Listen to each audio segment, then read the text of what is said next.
Béninois, chers compatriotes, depuis avril 2016, notre peuple, le vaillant peuple béninois, a amorcé une descente aux enfers. En effet, en l'espace de moins de 3 ans, nous assistons à une déliquescence progressive de tout notre système démocratique, économique et social. Un groupe de députés, à la solde du chef de l'État, a mis en place un dispositif juridique concocté par le gouvernement et par lequel le pays est mis à genoux. Ainsi, nombre de nos compatriotes sont soit en prison, soit en exil. Les espaces de liberté se réduisent sans cesse. La fonction publique s'est précarisée, l'appareil judiciaire a perdu toute indépendance. Bref, aucun secteur de l'administration publique n'est épargné. Le chef de l'État a accaparé tous les secteurs vitaux de notre économie, à savoir le port, l'aéroport, le coton, l'anacarde, les produits pétroliers et bientôt les produits pharmaceutiques.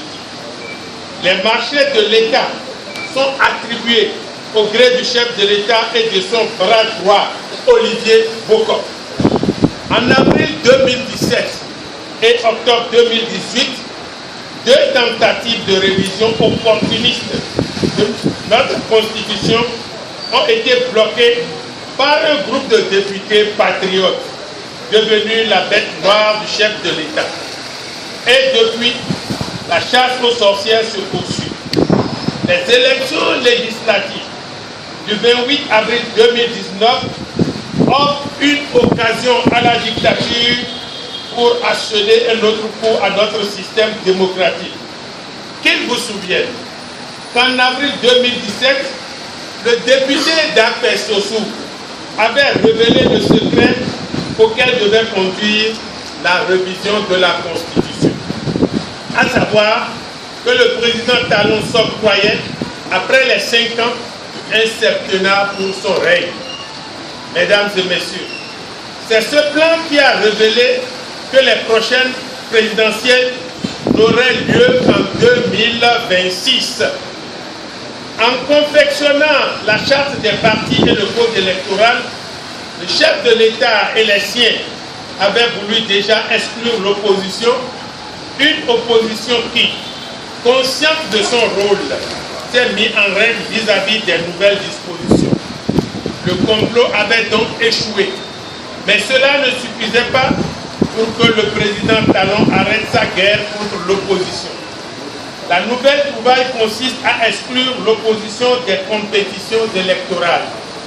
En effet, pendant que des débiteurs insolvables à la solde du chef de l'État vis-à-vis du fisc ont été les tout premiers à se voir délivrer le quitus fiscal et que les membres du gouvernement se sont introduits dans le dispositif de la Direction générale des impôts pour faire délivrer le même quitus aux candidats de la mouvance sans se soucier de leur situation fiscale réelle, certains députés de l'opposition, après avoir satisfait à toutes les nombreuses exigences, parfois fantaisistes, sont restés à la Direction générale des impôts du dimanche au petit matin de ce jour sans avoir pu obtenir le dit quitus.